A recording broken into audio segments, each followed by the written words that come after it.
last night was a reminder of a difficult but important reality of our great democracy. The march to freedom, through thick and thin, is never over, and we have to keep marching. I'm going to vote. Now I'm going to vote again to protect that right, and I'm going to be proud to co-sponsor of the Freedom to Vote Act and the John Lewis Voting Rights Amendment Act. We all have different positions on that, but I'm proud to be part of that. But that's not what we're debating right now. I think we all know that. Right now we're debating a fundamental change in the Senate rules that will forever alter the way this body functions. For the last year, my Democratic colleagues have taken to the Senate floor cable news airways, pages of newspapers across the country, and to argue that repealing the filibuster is actually restoring the Senate to the vision of the Founding Fathers intended for this deliberate body. My friends, that is simply not true. Happy Saturday and welcome to The Deal. I'm your host, Ed Clark. It is Saturday, January 22nd, 2022.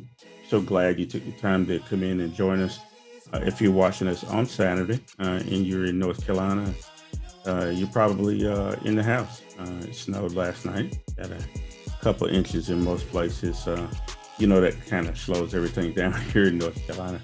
But in the meantime, get some hot chocolate and make some soup, spend some time with the kids, make a snowman, whatever you need to do. Enjoy the day. In the meantime, we're going to talk about a lot of stuff. We're going to talk about voting rights. We're going to talk about the filibuster. We're going to talk about the spike in COVID cases. The Biden administration has made available 1 billion test kits. The first round of that starts this week.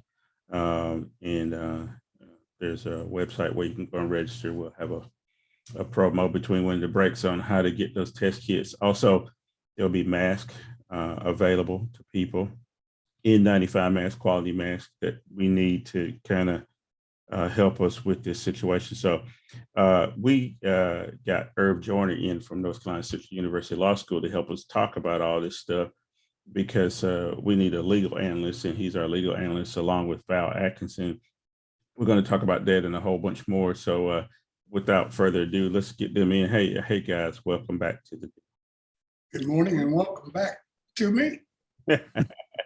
Well, look, we got a lot to do. Irv's a busy man. We don't want to hold him up. So I'm gonna start with you, Irv. You saw that clip of some guy from West Virginia. I think his name is Joe Manchin, senator or something. And he's talking about how sacrosanct the filibuster is and how important it is to maintain this tradition of the filibuster. Give me the historical and legal thing on the filibuster. Is it in the Constitution anywhere? What does it mean even to have a filibuster? And what is Joe Manchin talking about? Well, the notion of this 60 vote requirement was developed by members of the Senate. And it was developed at a time to ensure that the Southern senators would have the ability to, even as a minority, to prevent legislation from passing.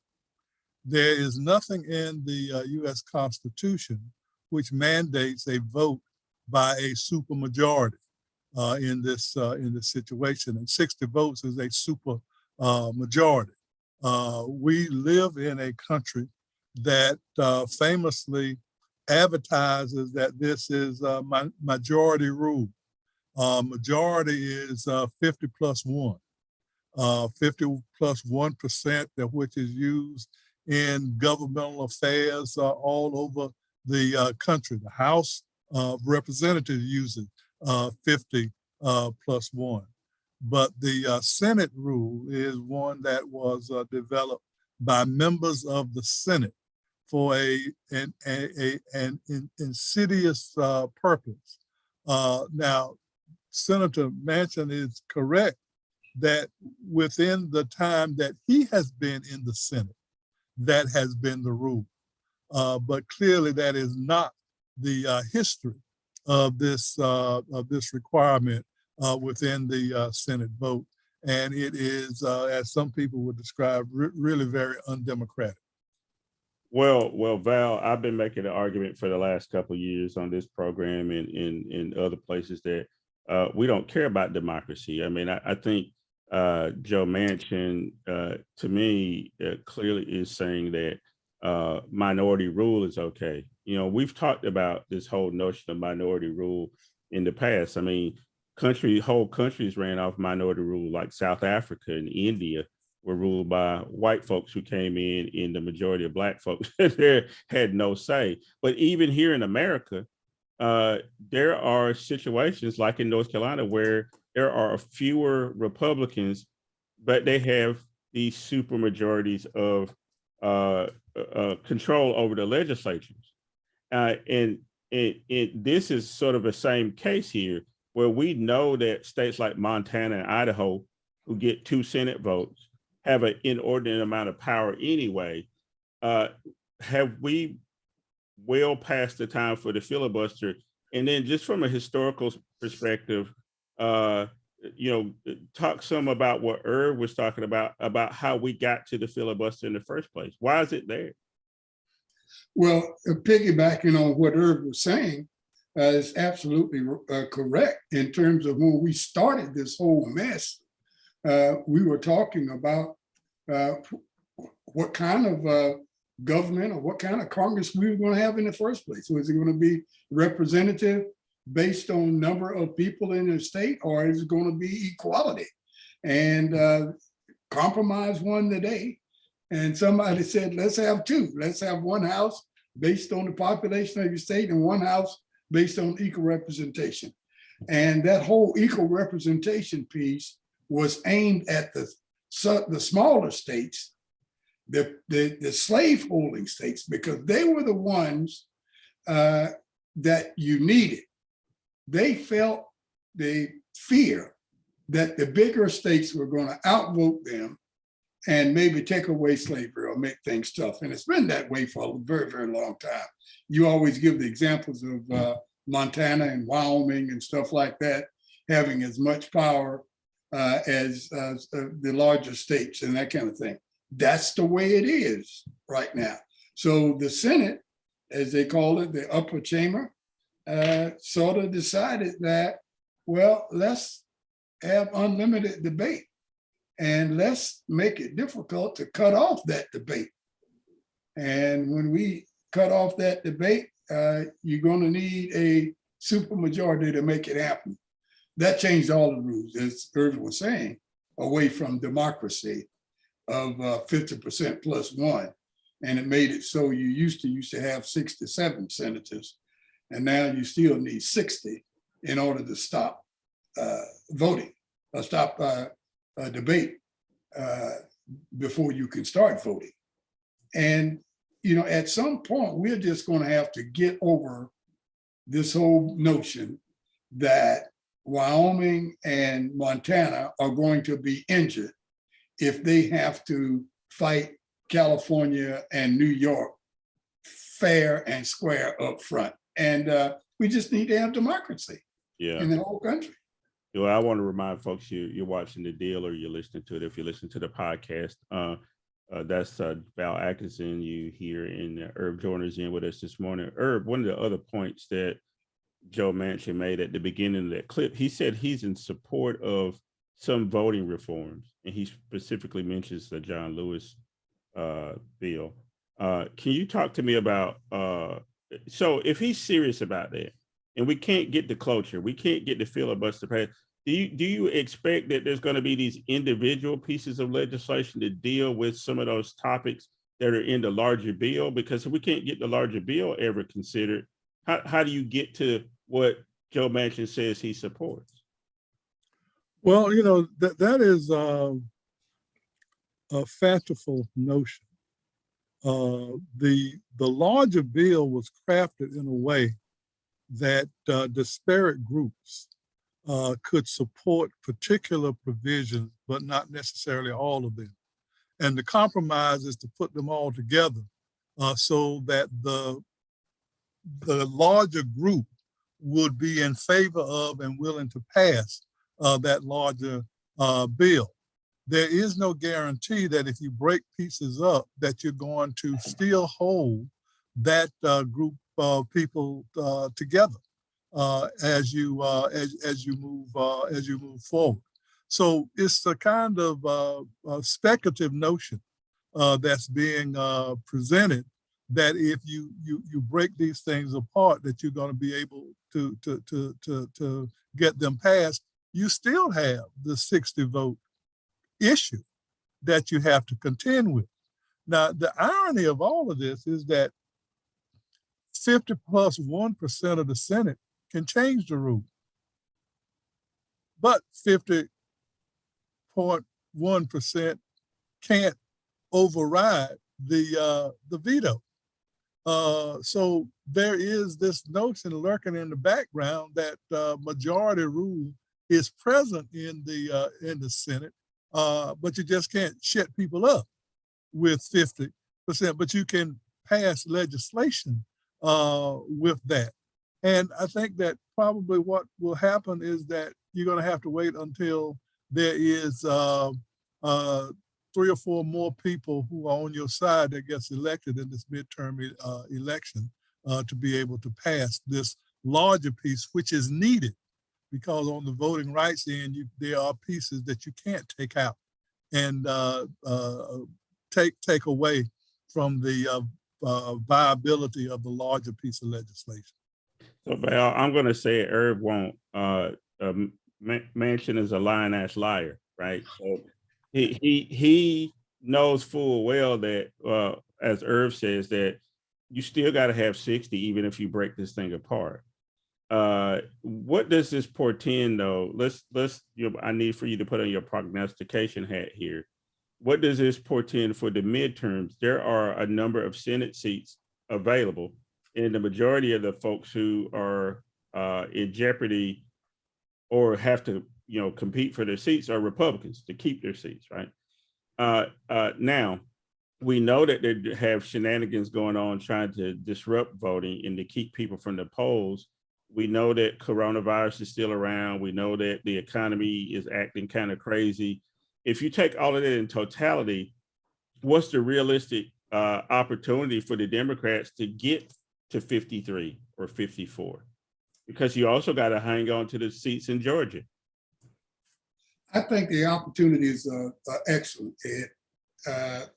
That's where I believe we should be putting all of our attention and plans and strategies to increase our lead in the Senate. It's the one place here that's not affected by gerrymandering. It may be affected by voter suppression, but at least it's not affected by gerrymandering. There are 21 Republicans that will have to run to hold on to power or run for re-election in November. Of those 21, according to my personal calculations, 9 of them are relatively vulnerable. So if we could win half, and I'll take the 4 half of the 9, don't even have to have the 5. If we could win half of those vulnerable seats and hold on to the 50 that we do have, that would give us a 54 to 46 advantage. And with the 54 to 46 advantage, Sinema and Manchin become irrelevant to the shenanigans that's going on right now. Doesn't mean that they can't be replicated. There could be another Manchin, another Sinema somewhere, or a few more to play games. Well, you got to deal with that problem when it arises, okay? But right now, I think that is one of the strategies, and in my mind, the best strategy to deal with this mess is to go in and attack their flank and replace them and increase your lead to 54 to 46. And then let's come back and strategize and talk about how do we go from here and what do we do? Because this whole thing of hoping Manchin and Sinema change their mind or asking them to compromise and see what they want or increasing turnout or whatever when they're waiting at the polls for you with a sledgehammer to invalidate your voting. And we have got to come up with a strategy that's in our control. As I've said many times here on your show before, Ed, when you're talking about management and supervision, you can't give one of your employees an expectation that's out of his or her control. Whatever work expectation you give them must be totally in their control. And so when that employee has to go out and say, well, the chief said I got to write 20% more speeding tickets than I did last year. Suppose people stop speeding. Then you got to violate the law to meet your expectations. Yeah, that's so you've got to have these things under their control. And here, suppose Manchin and Sinema don't agree to play nicely. Well, you don't have an expectation that can be met. Right. Well, Irv Joyner, knock-on effect of this is we've been talking about the shenanigans that go on. Those shenanigans don't necessarily affect the Senate because there's no districts involved. It's a statewide race, right? However, the shenanigans over reducing polling places, cutting polling hours, not allowing weekend voting and souls to the polls and giving people water in line and all that still makes it extremely difficult for the Democrats. Now, I did hear Mitch McConnell say one thing this past week.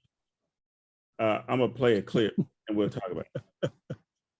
But after tonight's Senate vote, Republican Minority Leader Mitch McConnell of Kentucky made these controversial remarks to reporters, seemingly making a distinction between black voters and Americans. Well, the concern is misplaced because if you look at the statistics, African American voters are voting in just as high a percentage as Americans. So, Irv, Mitch says that black folk vote in the same number as regular Americans, right? So he says there's no problem. That you can put all these roadblocks and it doesn't matter because black people will vote just like regular Americans. Number one, talk to me about this regular Americans quote. And then also his notion that it doesn't matter about all these roadblocks that are put in the way. Well, I think that the first part of it is that there is this notion that somehow that African Americans and people of color are not regular Americans, that they are not a part of the American design. Clearly, that is an intention of many people and a manifestation of many people that African American and people of color should not be citizens and should not have the right to vote. But it is also clear that in increasing numbers, African Americans and people of color are going to the polls to vote, and we need to maximize that in the same manner that existed during Reconstruction, because there has to be an urgency of now with respect to voting. But I think that McConnell made it clear that he does not consider African Americans and people of color as regular Americans, and he says he misspoke on that point, that he meant to say other Americans, but that is not what he said, and he didn't make any effort to correct that once the gaffe was determined to exist by him. Well, Val, I was waiting for him to say niggers, and then I would have been, I have no expectation that Mitch McConnell's ever going to say the right thing. Hey, Irv Joyner, we're getting ready to take a break. I know you got to run, but I just want to say thank you for jumping in with us this morning, because I think it's an important topic. I do want to bring you back if we can get you in next week, because I want to talk about the delay in maybe the primaries and stuff in North Carolina and how the whole redistricting thing went down in North Carolina with the special panel that oversaw that. Plus, I want to talk about Ohio and Wisconsin and some other states in their redistricting things. So, again, thank you for coming in with this more. Hey, I hear some music in the background. That means we need to take a break. So when we come back, Val and I'll be back. And we're going to talk about the marathon press conference from the president and COVID and a whole bunch more. So stay right there. We'll be right back after this. When we see misinformation campaigns and billions being spent to divide us, in this moment, we are committed to mobilizing the largest mass assembly of poor people and low-wage workers in this nation's history. The Mass Poor Peoples and Low-Wage Workers Assembly Moral March on Washington and to the polls, June 18th, 2022. I don't know what you consider to be too far to the left. If in fact we're talking about making sure that we had the money for COVID, making sure we had the money to put together the bipartisan infrastructure, making sure we were able to provide for those things that in fact would significantly reduce the burden on working class people, but make them, they have to continue to work hard. I don't know how that is pointed to the left. If you may recall, you guys have been trying to convince me that I am Bernie Sanders. I'm not. I like him, but I'm not Bernie Sanders. I'm not a socialist. I'm a mainstream Democrat, and I have. And welcome back to our second segment of The Deal. I'm your host, Ed Clark. That's Val Atkinson. Irv Joyner was in with us for their first segment. Real lively discussion about when Senator Joe Manchin and my other buddy, Mitch McConnell. I'm a Kentucky Colonel, Val. So I have a relationship with the state of Kentucky. I think it's a beautiful place. I met a lot of wonderful people when I was there. However, I feel like they're brainwashed. They got two of the dumbest senators, Rand Paul and Mitch McConnell, and I can't figure it out. But let's move on. On the way back in, we saw a clip of Joe Biden and Val. Joe Biden went on for almost 2 hours in the press conference. Now, I thought at about 30 minutes, that was probably sufficient. Talk to me about the press conference itself, and then we'll talk about some of the topics within the press conference. But as far as the length of the conference and how Joe Biden did, what's your assessment? Well, the first thing that I thought about it was the old press conferences of the 70s and 80s, wherein you got up there and you treated the press as though it was a one-on-one conversation and you wanted that journalist to walk away thinking you were a nice guy or that you were up front with them and answered all of the questions. It was a sales job more than anything else. That's the impression I got from how Joe Biden was handling the media at that particular time. He took all the time that was necessary to make sure he answered the question. He wanted to have that the journalist to say, okay, yes, Mr. President, I understand now, before he went on to somebody else and let them ask another question. And we've long moved beyond that. Journalists are paid nowadays to be persistent and ask questions that you can't answer so that they can develop a headline for the next day. They're not interested in you making them feel good about answering their question or really answering the question. They have other motives now. One of the journalists had the nerve to ask, are you senile? To me, that was almost the equivalent of in the State of the Union, some congressman saying liar to Barack Obama. These people have lost the respect that we used to have in politics in the decade of the 70s and 80s. Things have really changed now. And some people are aware of that. I think Republicans in general are aware that the page has turned and they've come up with a different strategy. They're attacking our flanks and we think they're straight ahead. And we just need to, as Democrats, and progressives need to wake up and understand it's a different ball game and requires a different strategy with different tactics. Yeah, I'm glad you brought up that whole question about this senility and his fitness for office. And there were a couple other questions from people at Fox and some of the Newsmax and those places. I thought that whether or not, they're saying it on their shows, on those networks, to have them be able to do it in your press conference. You're the president, so you should have more control over that. I felt like Ron claimed the chief of staff should have probably called that press conference, somewhere in the middle. But one of the things that I wanted to move on and talk about, but was brought up in the press conferences, the president had to deal a lot with the questions over the economy, inflation, those kind of things. One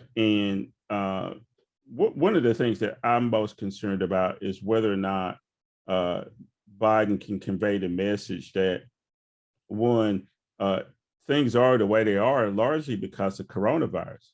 That corona has lingered for a longer time, and a lot of that has been driven by the way Republicans have responded or not responded to it, right? So the supply chain is jacked up because people can't come to work and so on and so forth. But Val, the reality is that coronavirus and some of these other things are worldwide pressures. We talked about it last week, that Nigerian news, I played a clip from news in Nigeria, that they're concerned about the same thing, about inflation and about supply chain and all those other things. How does Joe Biden, without doing press conferences, talk about the economy and what the real reason for the economy being in the state that it's in? That's a long-winded way to say, are the other Democrats in Congress and even at the state level doing an adequate enough job communicating what the Democrats' position is and what we should be doing, and that Joe Biden shouldn't be the only person up there talking about what the Democrats need to do? Well, first thing is Joe Biden and the Democrats in particular need to understand that the situation we find ourselves in today in America and the world is not a math problem. A math problem requires a specific answer and only one answer. And they keep trying to give that answer to the media, to the public. They keep trying to tell you why the other side's answer is wrong and why ours is right. They keep trying to explain why what they did is appropriate without understanding that when you are explaining, you're on the defensive. And when you're on the defensive, you can't win. To use a football analogy, the only way you can win on defense is with a safety, okay? That's the only way. That's the only way. And Democrats haven't understood this shit because this was a tactic of the 70s and the 80s, Ed. This is what you did. You got up there and you fully explained why the other guy did what he's doing and what he's trying to do to you. And then you came out and told them what the truth is, and you backed it up with fact. That's a math problem, okay? We're not in that anymore. They've changed the rules. A lie is no longer a lie. The truth is no longer the truth. And you're still using those same strategies and tactics to try to get the American public to classify your opponent as a liar and accept what you're saying as the truth because it's logic. And some of us keep trying to tell all of these people that, hey, guy, when you wake up in your enemy's prison camp because they have captured you, maybe then you'll understand what I'm trying to say. Maybe then, because right now you don't, because you keep marching ahead when they're on your flank, left flank and right flank, and shooting you up and down the lines, and you're still trying to win the battle with truth. And it's a different ballgame. And we haven't realized what that is yet.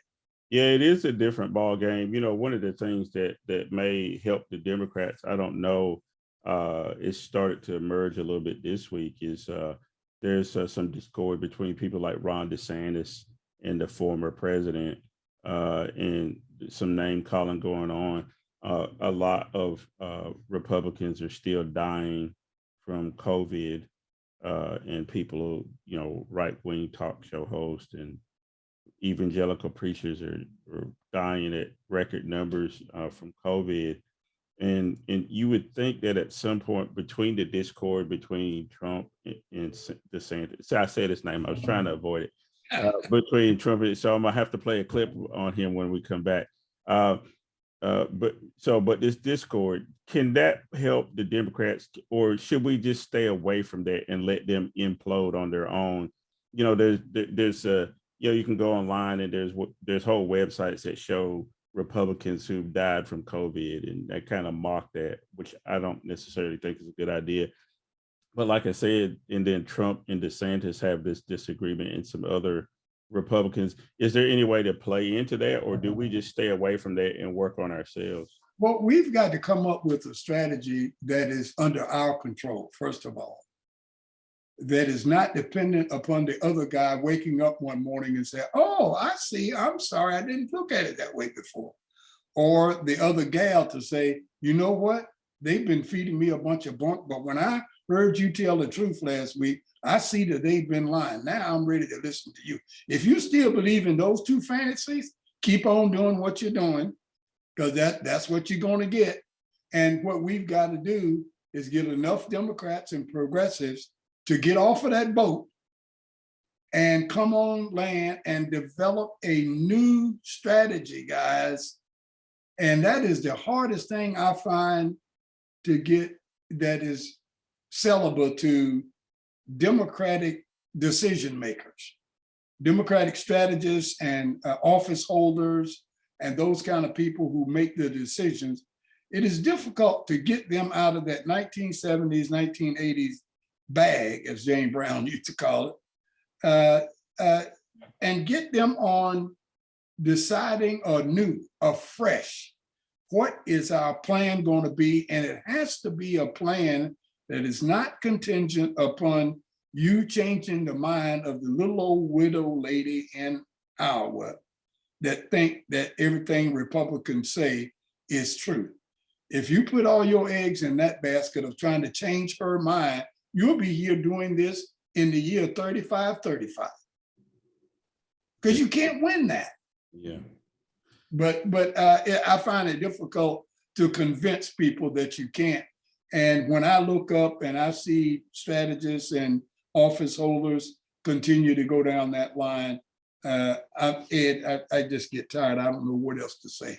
Sure. Can't win it. Can't win it. So Val, because I made a mistake and said the name Trump, we got to play a clip. But I'm not going to play a clip of him. This is from MSNBC talking about Trump losing in the Supreme Court. Overwhelming for the Supreme Court. It looks like about an 8-1. We talk a lot about things being divided, but this is the Supreme Court saying no to Donald Trump. You are not a king. You are not still president. And interestingly, even if you were still president, the Chief Justice wrote in this brief opinion, he went out of the way to say, even if you were still president, we would reject your attempt to hide this kind of evidence on a matter of this import. So bottom line translation, anything that Donald Trump wanted to block for whatever his reasons were related to January 6th investigation is cleared to go from the archives to the investigation, Nicole. So Val, Donald Trump files a case back in October. He loses in lower court. It moves to an appeals court. He loses there. They expedite it to the Supreme Court in 8-1. Only Clarence Hanky Head Thomas is on Trump's side on this, and records immediately start flowing to the 1-6 committee. Talk to me real quick about what that means. So now these records are going to be released. The 1-6 committee, I think, has been hamstrung and been moving slower than I want them to. Will this open things up, and is there anything that's going to come of this? I think the good thing about it is what could become of this. This would allow them to ratchet up the whole subpoena piece that they have control over. And I've always said that as far as the 1-6 committee is concerned, they're going to make more hay out of their subpoena process than anything else. I don't expect a lot of people to make deals with the prosecution and plead guilty to certain things and rat on others. I don't expect a lot of that. You may see one or two things, but I don't think that's the way they're going to get Donald Trump or his family or the bigwigs that helped him. But I do think that it's going to open the door to a lot of things, such as perjury charges, and small level deals. And I think there's a possibility of foundation crumbling. Once a lot of these guys start getting telephone calls, your next door neighbors and people you wouldn't expect getting telephone calls saying, hey, we just arrested John Blow or Stuart Smith or whomever, and we found your name in his phone bank, okay? And we know he's a member of the Proud Boys, are you? And then that scares the bejesus out of a lot of them, and things start turning around and getting a little different. These are the kinds of things that I hope happen from these papers that are going to go now to the 1-6 committee. I don't expect it to be any smoking gun in there or the final document that everybody pleads guilty and da-da-da. I don't expect that. But I do think it's probably the best thing that has happened to the 1-6 committee so far. Yeah, I'm a weird person. So this past week, I was going back listening to some Watergate stuff, and you know how you get on a tangent, and I started listening to news reports from that time period. And initially, everybody was saying, "Oh, it's nothing there, it's nothing," until they got tapes, until they had some tangible stuff. And I think we're in that territory now, right? Like you said, that there's some paper trail, and things are going to probably start to clear up now, and we'll get a better vision of exactly what was going on.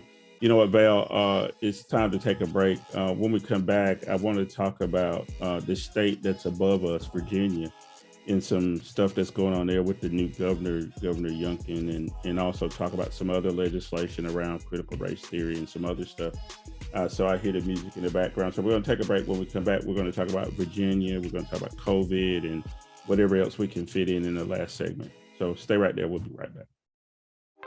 You've probably heard so much about the COVID-19 Omicron variant lately. The Omicron variant is found to be more contagious than previous strains. But we have the tools to fight back. It's critical to get vaccinated now and follow the CDC's recommendation to wear a mask in public indoor settings. Vaccinations can help protect you from severe symptoms, hospitalization, and death. Masks dramatically slow the spread in public spaces. These are the tools we can use to fight back. And protect the environment's critical to our everyday lives, like our schools, our workplaces, medical offices, and our grocery stores. It's our ticket to stability. If you're having trouble finding the time to find the information you need to get vaccinated, it might help to know that the vaccine is always free of cost. Appointments are flexible to fit the schedule of your busy life, and they're available at providers near you. Find your local vaccine providers at gettheshot.coronavirus.ohio.gov or call 1-833-4-ASK-ODH. School divisions evaluate how to react to the governor's order. General Assembly Democrats say the order violates state law, and they're prepared to fight it. Here's Mike Gooding. General Assembly Republicans are applauding Governor Glenn Youngkin's order to empower parents to decide whether children should wear masks in school. And he's doing exactly what he campaigned on and what he said he would do on the campaign trail. And I believe that's why he was elected. We're going to put our children first, and he's going to make sure that parents are involved in decisions about education, and we're not going to apologize for that. But Youngkin's executive order number 2 to give parents the choice to send their child to public school without a mask and without any reason is drawing much pushback from General Assembly Democrats. The communities as a whole will suffer. It will all be because we did not listen to our teachers when they asked for help. We did not listen to our teachers, something every child learns in kindergarten. And welcome back to our final segment of the deal. It is January 22nd, 2022. If you're in North Carolina, it's snowing, or some other places, or snowed.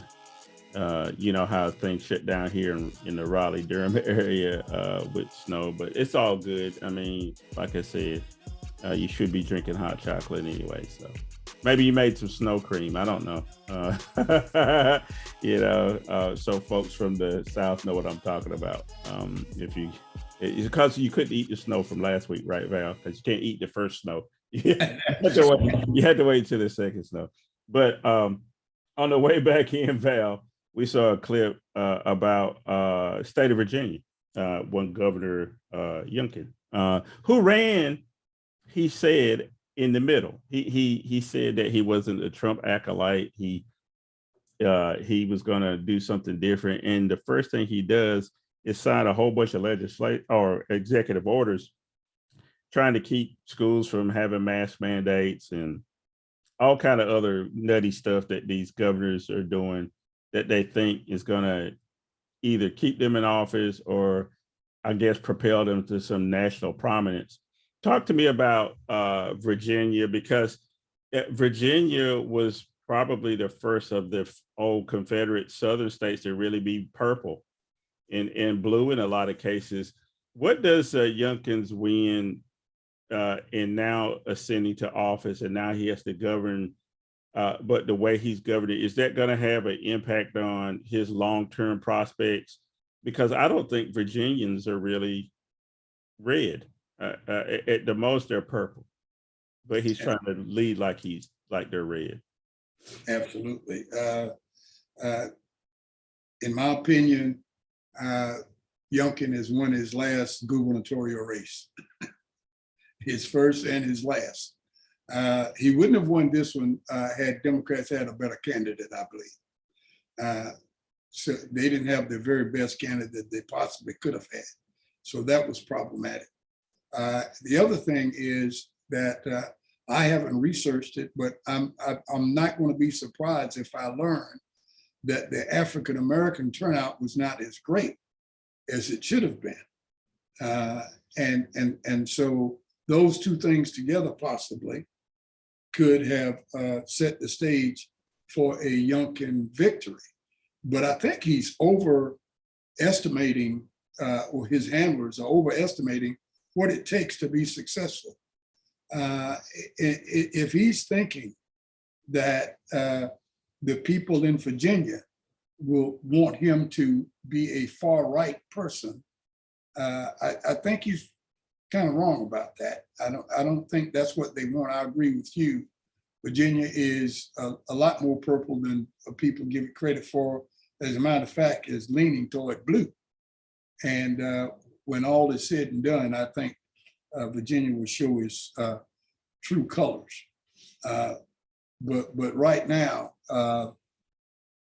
he's thinking about satisfying his base, keeping his promises that he made about what he would do if he became governor. And the only people on his mind are right-wing Republicans, old Tea Party people, and he ain't thinking about nobody and nothing else. Yeah, let's talk about a larger issue though, is him trying to ban, masks, from school districts, and they said F you pretty much, right? But people like him and DeSantis and Abbott down in Texas, that the numbers don't lie. And we'll segue to COVID in a minute, but the numbers don't lie. What they're attempting to do is tell people that their freedoms lie in being able to spread a disease indiscriminately if they want to, which I don't know that's enumerated anywhere in the Constitution. The other part of it, though, is this whole critical race theory thing that they're running on as well. Youngkin jumped on that bandwagon in his executive orders, and he had a Black lieutenant governor standing beside him, who reminds me a lot of the Black lieutenant governor that we have here in North Carolina, who is vociferous in their religious exclamations, right?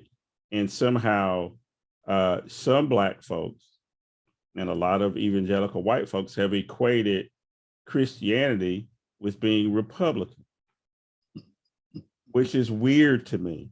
Can you talk to me about that? I'm always honest about it. I don't get it. I mean, you can believe whatever you want to, but Jesus did not live in Sheboygan, Wisconsin. He's not from Troy, Alabama. None of the things that tenets of this current Republican Party sound anything like what I learned in Sunday school about the Golden Rule, Val.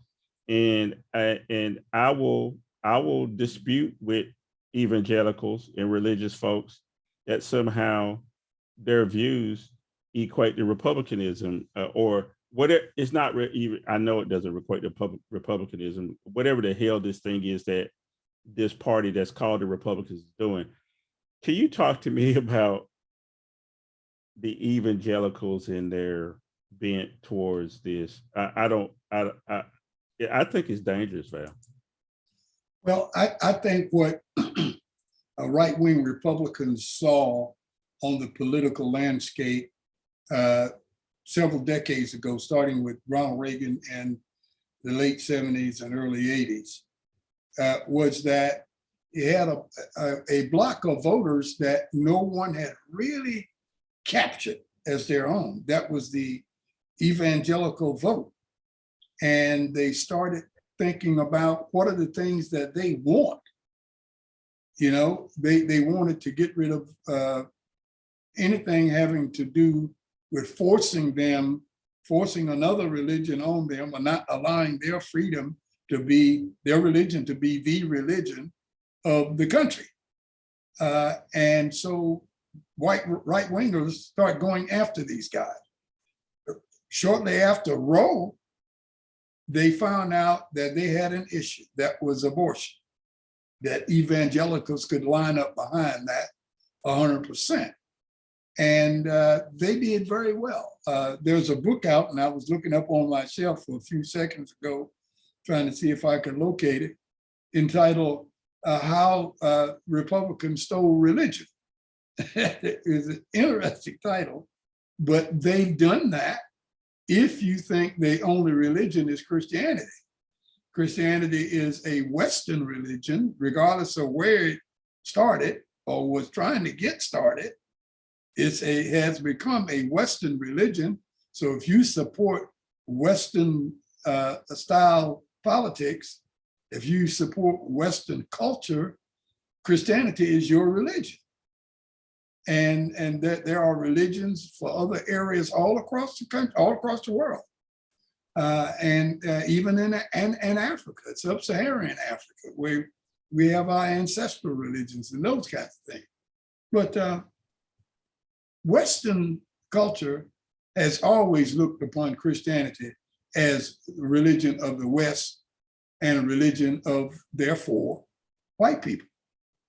And that's the way it is. And being a slave in this particular country, when you got your freedom, you didn't know anything. You didn't know any other language other than English. You didn't even know the language of your great-grandfathers. You didn't know any other religion other than Christianity. And that was the only thing you were allowed to read was the Bible. So even upon emancipation and the elimination of slavery, you had no choice but to be an American, to be English-speaking American that's practiced Christianity. And that's why, that's the background of Black folks in America today. That's how we became that. And a lot of right-wingers developed that same thing to hold on to white people in the South. They are Christians. There's a little tug of war between Southern Baptists and First Baptists, but they're still Christians. The only thing that they have an issue with, they question whether Catholics are Christians or not. Even though, which is funny is they started the whole thing. So. Right, Catholics started the whole religion of Christianity, and then it was the Protestants who broke away, protesting that, and now the Protestants are trying to claim that the Catholics are not Christians. It's something that we could spend 2 or 3 shows on, Dave. I know you know. It's bananas. No, I think we've had guests on before that have talked about evangelicalism and how, the problem with it. And I do want to explore that some more. Before we run out of time, Val, as we have to do, I mentioned it last week, this whole show started because of COVID, right? Because we didn't know if we would ever be able to get back in the studio or whatever. Right. And so we decided to use this Zoom thing. It's kind of like the Jetsons, you never thought that you'd be able to have conversations with people over video like this and record it and then let other people watch it or whatever. And it's grown into a lot of podcasts and a lot of other presentations started because of COVID, but COVID hasn't gone away. And one of the things that I want to encourage people to do is if you haven't already, to get a COVID test kit. And we'll put the link there for you to go to the website and go ahead. If you haven't already ordered your COVID test kit, go ahead and do that. And the link will be up there for you to do that. And they'll start shipping out this week. In addition to that, Val, masks will be available. I mentioned it in that first segment that masks are going to be available as well. Quality N95 masks, something that should have been done early on in the Trump administration. They even talked about doing it, but by all appearances, Donald Trump vetoed it. But before we talk a little bit more, I'm gonna play a clip. This is talking about the current death toll for COVID-19. Despite forecasts of Omicron's peak approaching, this morning, top health experts warn the most dire days of the surge may be weeks away. The Omicron wave started later in other parts of the country, so next few weeks will be tough. The nation now facing a conflicting reality. In the Northeast, where the virus first hit, the rise in new COVID cases is slowing. The COVID forecast is improving, looking better. The COVID clouds are parting. But the delayed effects like deaths are on the rise, and hospitalizations are hitting record levels. We still have lots of people who are getting severely ill with COVID coming in, and we're in no way seeing a plateau or a decline. With 150,000 COVID patients in hospitals nationwide, many healthcare systems are on the brink, canceling thousands of non-essential surgeries and calling in the National Guard. So, Val, people are still dying. Hospitals are full. I keep hearing people say, well, this should be the peak of Omicron, but we said that about the original COVID strain. We said it about Delta. I suspect we'll say it about this too, unless people wear a damn mask and stay away from each other and quit having parties for their 80-year-old grandparents and all kind of shit. I read articles all this past week about all the people that had parties during Christmas and New Year's, and now they're paying the price because their elderly parent died and they feel responsible for it. Or those people who still refuse to get vaccinated or wear a mask or whatever. I ask you this question every week for the last 2 years that we've been doing this, is what is it going to take, Val? I have lost all sympathy, though. I can tell you that much, for people who die or get sick because they refuse to get vaccinated. What do we do? I'll tell you the thing that really irks me on this, Ed, is people who are standing in line for elective surgery, for an example, and are told they can't give them a date because everything is filled up by people who have attracted COVID-19. The Omicron variant, and it was because primarily they refused to wear a mask or get vaccinated or practice social distancing and all of those kinds of things. Now your so-called freedom, your quest for freedom to do these things is impacting others, is hurting others, is killing others. And in some cases, I think there should be some liability in that.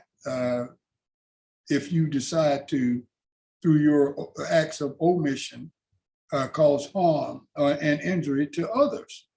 So that's something to be considered, I think. But I don't know where it ends, Ed. I know right now people are trying to talk about herd immunity over Omicron, whether that's going to do well or not, whether or not you can get to the point where you can't attract to the disease because you already got it, or whatever it is. But I'm hoping the end is near, because this is nothing to play with. After all, we are biological creatures, and we can be as smart as we want to be. This whole body thing, the brain can't operate as we know it. Far as we know right now, it can't operate without a body to support it. Yeah. So, you can be as smart as you want to be. If you can't protect this biological unit that we got called a body, nothing matters. Well, I'm going to say my controversial thing for this week. I believe that people who refuse to get vaccinated should be denied insurance. Their insurance should not pay for their COVID care. You've made the choice because you said that you were smarter than everybody else and that it's not that important to you. I wish insurance companies could deny payment. Now, of course, that would bankrupt a lot of people, but they have killed, we're getting close to 900,000 people that are officially dead. I suspect it's closer to 1 million already. So on a positive. Well, it's already there, Ed. I mean, think about wearing seatbelts. Yeah. Think about having accelerants in your garage and having bonfire parties right next to it. And then you want to claim that, you're not responsible for your house burning down. Yeah. Think about committing suicide. You got a piece in there that says that insurance companies aren't going to pay. There are already examples in insurance policies. I don't think it's a far reach to say that insurance companies should go back and say, we're not writing a policy, or one of the exceptions to our policies is if you die of COVID and you're over the age of 18, we will not cover your death if you are not vaccinated. I don't think that's a far reach at all, Ed. Well, it's a wonderful idea. We got 2 votes for that. Val Atkinson and Clark have 2 votes for denying coverage to people that won't get vaccinated. Hey, Val, you know what? We're about to run out of time. So, as I always do, I'll ask you, what do we got to look forward to? Tomorrow morning, 8 a.m., Connections, Foxy 107, 104, when we're going to be talking about many of the things that we've been discussing here, Ed. And we just use it for a longer period of time. And we invite people to tune in, 8 o'clock for the 1,503rd edition of Connections with Val Atkinson, Ed Clark, and Irv Joyner on Fox 107, 104. Yeah, I think people should mark that down. They should be here every Saturday and every Sunday that we're on Connections. You need to listen to it. Because Val, seriously, I think we're in some tough times. I don't know if this is the worst time ever. People always think that the period they live in is the worst time ever. It's pretty shitty though. I mean, on a scale of things, I mean, I know being a slave was much worse than anything that I've had to go through. So I'm not gonna, deny that we live a charmed life in some respects, because we can go out and have a good steak somewhere in a restaurant, somewhere that our parents could not go, right? We can go and vote. Despite all the roadblocks that people put up for us, I don't miss voting. I go in off year, I go in dog catcher elections, whatever the hell's on the ballot.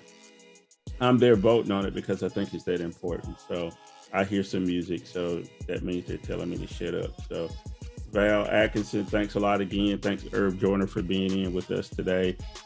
Catch Connections tomorrow at 8 o'clock and be back here next Saturday. In the meantime, go out and play in the snow if you're in North Carolina and do something good for somebody. We'll see you next week. Bye. Overwhelming for the Supreme Court. It looks like about an 8-1. Last night's vote was disappointing.